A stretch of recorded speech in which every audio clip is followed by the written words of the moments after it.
नमस्कार। क्रॉन्स disease part 1 में हमने देखा कि क्रॉन्स होने के कारण क्या है।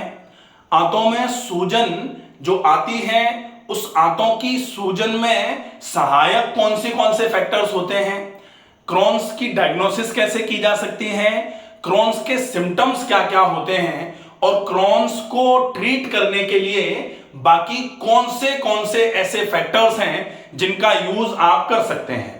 पार्ट 2 में हम देखेंगे क्रॉन्स में कि ये जो आंतों में सूजन का रोग है, जिसको स्पेसिफिकली आंतों में सूजन के लिए बोला जाता है, लेकिन ये माउथ से लेके एनस तक आपके डाइजेस्टिव ट्रैक्ट में कहीं भी सूजन कराने का काम करती है। स्पेसिफिकली इस क्रॉन्स डिसीज में इलियोकोलाइटिस मतलब छोटी आंत का अंत वाला भाग और बड़ी आंत का शुरुआती वाला भाग जो है, वहां पर सामान्य तौर पर सूजन पाई जाती है। यह सबसे ज्यादा मात्रा में पाई जाने वाली क्रॉन्स का टाइप है। क्रॉन्स के टाइप्स में हमने बताया था पहले कि 5 से 6 टाइप जो क्रॉन्स है वो कैसे कैसे आपके डाइजेस्टिव ट्रैक्ट में इन्वॉल्व होती हैं, लेकिन इलियोकोलाइटिस जो है ये मोस्ट कॉमनेस्ट टाइप है जो क्रॉन्स का सामान्य तौर पर शरीर में पाया जाता है। जो इलियम जहां से सबसे ज्यादा एब्जॉर्प्शन होता है वहां पर सूजन रहती है, प्लस इलियम के साथ में इलियोसीकल जंक्शन जहां पर अपेंडिक्स होती है, वहां पर मल रुकता है जाकर के और उसके बाद असेंडिंग कोलोन में सूजन आना चालू हो जाती है। तो ये दाएं साइड का निचला वाला हिस्सा जो है, ये राइट इलियाक रीजन जिसको बोला जाता है, वहां बहुत ज्यादा भारीपन, थोड़ी सूजन, थोड़ा दबाने पर दर्द और टेंडरनेस जो है वो जहां पाई जाएगी, इसको बोला जाता है इलियोकोलाइटिस। आज हम बात करेंगे कि इस क्रॉन्स का मैनेजमेंट आप नेचुरोपैथी से कैसे कर सकते हैं, स्पेसिफिक एक्सरसाइजेस या योगा थेरेपी क्या है इसके लिए, और उसके बाद फिर स्पेसिफिक डाइट इसके लिए क्या क्या है। तो सबसे पहले प्राकृतिक चिकित्सा, दूसरे नंबर पर योग चिकित्सा और तीसरे नंबर पर रहेगी आहार चिकित्सा। सबसे पहले जो प्राकृतिक चिकित्सा है, आप क्रॉन्स के ट्रीटमेंट के लिए प्राकृतिक चिकित्सा में क्या क्या कर सकते हैं। क्रॉन्स के ट्रीटमेंट में सबसे पहला काम जो प्राकृतिक चिकित्सा में सबसे ज्यादा उपयोगी माना जाता है वो है शुद्धि। तो क्रॉन्स में भी आप सबसे पहले सेक, उसके बाद पेट पर मिट्टी की पट्टी, उसके बाद एनिमा, ये करेंगे। इसमें ये विशेष ध्यान रखेंगे कि अगर क्रॉन्स में पेरिएनल डिसीज है, मतलब एनस के पास में सूजन ज्यादा है या फिर एनस में कट्स लगे हुए हैं, तो डेफिनेटली एनिमा को आपको बहुत विशेष ध्यान रख करके करना है, क्योंकि अगर एनिमा में थोड़ा बहुत भी एनस में जो एनिमा का कैथेटर है उसको इंसर्ट करते समय हर्ट हुआ तो वो प्रॉब्लम हो सकती है। इसलिए यहां एनिमा करते समय एनस में प्लस एनिमा के कैथेटर में जो कैस्टर ऑयल है उसका यूज किया जाए ताकि प्रॉपर लुब्रिकेशन हो जाएगा, और उसके बाद एनिमा का यूज आप कर सकते हैं। ये बहुत अच्छा ट्रीटमेंट है, सेक, मिट्टी पट्टी और एनिमा। इसके बाद आप गुनगुना कटी स्नान कर सकते हैं क्रॉन्स में। इसको नीम के पत्तों की चटनी के साथ अगर करेंगे ना, तो डेफिनेटली ये जो पेरिएनल डिसीज जो है, यहां पर जो इन्फ्लेमेटरी साइंस आ रहे हैं, यहां पर जो माइल्ड इंफेक्शन होने के चांसेस हैं, वो नीम के पानी में जब आप नीम के पत्तों की चटनी गुनगुने पानी में डाल करके उसमें बैठते हैं, कटी स्नान जिसको बोला जाता है, ये बहुत इफेक्टिव तरीका रहेगा क्रॉन्स के केस में। इसके अलावा आप अगर संभव हो तो दिन में 2 से 3 बार ठंडे कटी स्नान का यूज करेंगे। 2 से 3 बार अगर ठंडे कटी स्नान का यूज कर सकते हैं। सामान्य तौर पर लोग कहने लगेंगे कि 2 से 3 बार ठंडा कटी स्नान 10-10 मिनट के लिए एक बार में अगर हो जाए तो भी पर्याप्त माना जाता है। बहुत इफेक्टिवली ये आपके लिए काम में आएगा, क्योंकि क्रॉन्स के पेशेंट सामान्य तौर पर देखा जाता है कि इतने ज्यादा परेशान होते हैं कि पूरे दिन केवल बीमारी के बारे में सोचते सोचते अपना दिन निकाल देते हैं। अगर आप इन सारी चीजों का उपयोग करना चालू करेंगे, डेफिनेटली आपको बहुत अच्छा आराम मिलना चालू हो जाएगा। तो ये तो प्राकृतिक चिकित्सा में विशेष उपयोगी उपचार माना जाएगा। सेक मिट्टी पट्टी एनिमा, इसके बाद गुनगुने पानी में बैठना, नीम के पत्तों की चटनी डाल करके, ये बहुत इफेक्टिव है। फिर ठंडा कटी स्नान, ठंडा कटी स्नान जैसे अगर वजन कम है, क्रॉन्स में बेसिकली वैसे भी वजन देखा जाता है 34, 35, 40, 42 ऐसे करके लोगों का 3-3, 6-6 महीने में लगभग 20, 22, 25 किलो वजन कम हो जाता है। और क्रॉन्स में लोग साल भर से लेकर के 20 साल से परेशान हैं। अगर सही फॉलोअप नहीं कर रहे हैं तो क्रॉन्स में डेफिनेटली बड़ी समस्या का सामना करना पड़ता है।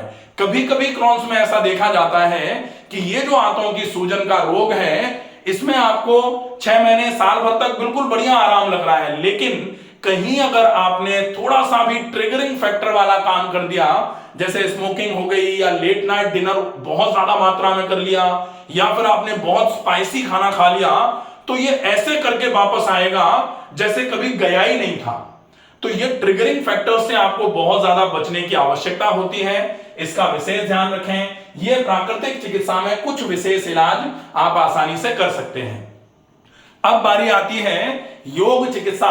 वैसे तो योग चिकित्सा शुद्धि प्रक्रम से चालू हो जाता है। शुद्धि में शरीर की शुद्धि जो है, शरीर का शोधन, आप सवेरे सवेरे एक बार जल्दी जागते ही पानी पी करके थोड़ी देर रुक करके मोशन जाएं, मोशन जाने के बाद हाथ मुंह धो लें, मंजन कर लें। उसके बाद ऑयल पुलिंग, क्योंकि क्रॉन्स में अपन ने देखा कि ओरल कैविटी से ही प्रॉब्लम्स चालू हो जाती है। ऑयल पुलिंग मतलब 1 चम्मच सरसों का तेल मुंह में भर के जोर से चलाया जाए, 5 से 10 मिनट मुंह में चलाने के बाद उसको थूक दिया जाए, सादे पानी से कुल्ले गरारे कर लिए जाएं।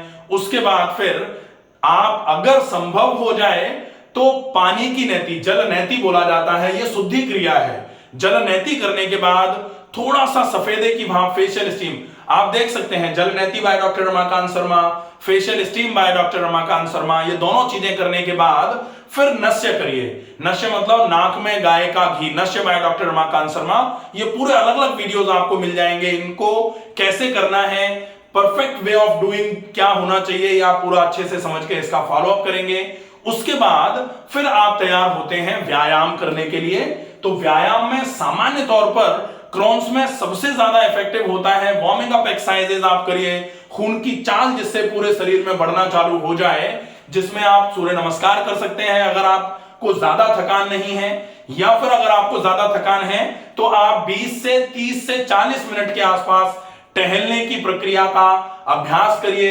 इसमें आपको यह विशेष ध्यान रखना है कि मुंह में पानी भर के टहलें, ताकि श्वास जो है वो नाक से ही भरी और छोड़ी जाए, इसका विशेष ध्यान रखना है। टहलने के बाद जब आप फ्री हो जाएं तो पूरे शरीर के जितने भी जोड़ हैं, स्टार्टिंग फ्रॉम योर दिस नेक, जो जॉइंट है, नेक से लेकर के जो आपके एंकल्स हैं वहां तक जितने भी जोड़ हैं शरीर में, उन सारे जोड़ों का व्यायाम है।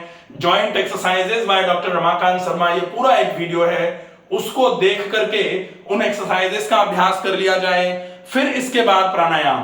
प्राणायाम में सबसे ज्यादा उपयोगी प्राणायाम जो है वो अनुलोम विलोम प्राणायाम, और अनुलोम विलोम करने के बाद डीप ब्रीदिंग, लंबी गहरी श्वास भरना, भरी गई श्वास को धीरे धीरे करके छोड़ना। ये बहुत अच्छा प्राणायाम है, इसका उपयोग आप करिए। अब बारी आती है प्राणायाम करने के बाद थोड़ी देर के लिए शवासन करके आप फ्री हो जाते हैं। तो ये व्यायाम चिकित्सा हो जाती है। अब आहार चिकित्सा की बारी आई, तो आहार चिकित्सा में विशेष तौर पर एंटी इंफ्लेमेटरी डाइट। अब एंटी इंफ्लेमेटरी डाइट में सामान्य तौर पर ऐसा देखा जाता है कि एंटी इंफ्लेमेटरी तो हल्दी होती है, लेकिन अब हल्दी अगर आप खा रहे हो और मात्रा ज्यादा कर देते हो तो हल्दी की तासीर गर्म होती है। अब एंटी इंफ्लेमेशन का तो काम करेगी। सामान्य तौर पर लोग कहते हैं कि हल्दी की 1-1 चम्मच दिन में 2 बार गुनगुने पानी में घोल के पी लो, तो डेफिनेटली एंटी इंफ्लेमेशन का तो काम करेगी वो, लेकिन गर्मी पैदा कर देगी। चूंकि आईबीडी मतलब इंफ्लेमेटरी बाउल डिसीज है, आंतों में सूजन का ही रोग है, तो एंटी इंफ्लेमेशन का काम हुआ, ये तो अच्छी बात है, लेकिन वो आपकी गर्मी को बढ़ा देगी, और गर्मी जैसे ही बढ़ेगी आपके सिर में भारीपन आएगा, आपके सीने में भारीपन आएगा, और हो सकता है आपकी आंखों में, सिर में दर्द होना चालू हो जाए। इसलिए आप हल्दी का उपयोग करिए, लेकिन ज्यादा मात्रा में हल्दी का उपयोग आप नहीं कर सकते हैं। गर्म तासीर की लगभग बहुत सारी चीजों को आपको छोड़ना पड़ेगा।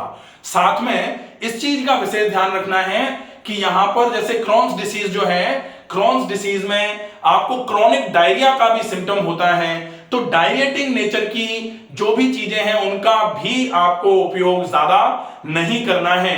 लेकिन फिर आप खाने में खाएंगे क्या?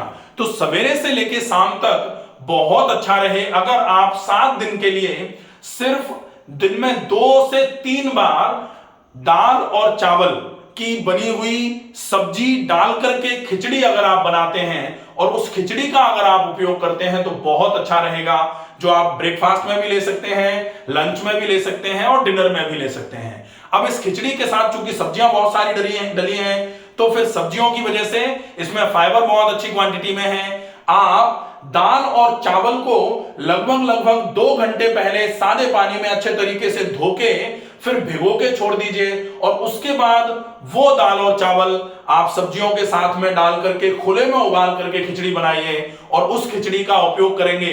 डेफिनेटली ये खिचड़ी बहुत जल्दी डाइजेस्ट हो जाती है और जो चीज बहुत इजी डाइजेस्टिव है वो आपके डाइजेस्टिव सिस्टम को पूरा टाइम देगी कि वो डाइजेस्टिव सिस्टम अपने आप को तुरंत हील करना चालू कर ले। और डाइजेस्टिव सिस्टम ही नहीं, यहां अगर आपके डाइजेस्टिव सिस्टम को थोड़ा टाइम मिल गया तो आपकी इम्यूनिटी जो विकृत हो गई है, जो हाइपर सेंसिटिव हो गई है, वो धीरे धीरे करके बॉडी हील्स इटसेल्फ। शरीर में जो भी गड़बड़ियां हो गई हैं, अगर शरीर में थोड़ा सा टाइम मिल गया, चूंकि पचाने से ही शरीर के सिस्टम्स को फुर्सत नहीं मिल पाती, शरीर की ज्यादा से ज्यादा ऊर्जा आपके खाए गए खाने को पचाने में ही काम में आती रहती है। तो अगर खाना पच करके फ्री हो जाएगा और आपके शरीर में ऊर्जा है तो फिर वो ऊर्जा आपके शरीर में आपके शरीर के विकारों को दूर करने का काम करना चालू कर देगी। सामान्य तौर पे आजकल तो देखा जा रहा है कि रात को सोते समय भी आपके शरीर में पाचन का काम चलता रहता है, क्योंकि हम बहुत लेट नाइट तक डिनर करते हैं और डिनर करने के बाद जल्दी ही सो जाते हैं। तो इसीलिए अगर आपका डिनर सोने के लगभग 3 से 3.5 घंटे पहले होगा, उसके बाद जो नाइट का टाइम है वो आपका सिस्टम जो है वो अपने आप को रिपेयर और मेंटेनेंस में लगाना चालू कर देगा।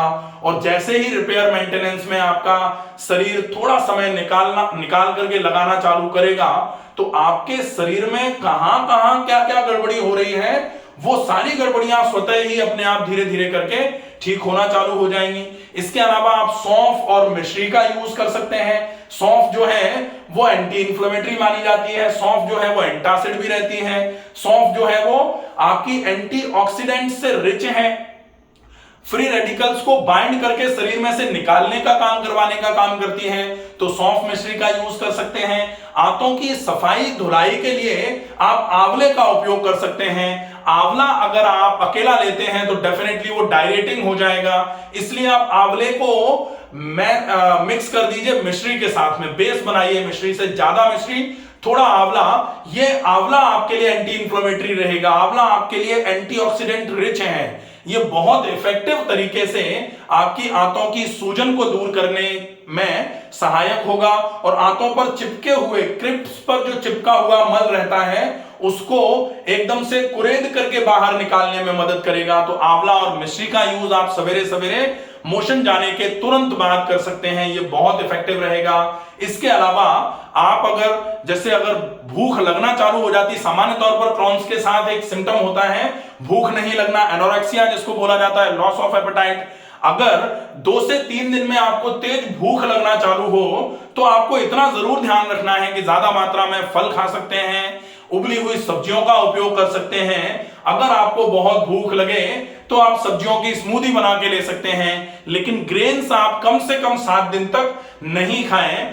पेट आपका अगर बहुत भूख लगे तो आप सब्जियों से या फलों से पेट को भर लें। 7 दिन में आपको देखने में आएगा कि आपकी ये जो आंतों में सूजन का रोग था, आपके पेट में हमेशा ही मरोड़ और भारीपन बना रहता था, वो धीरे धीरे करके गायब होना चालू हो जाएगा।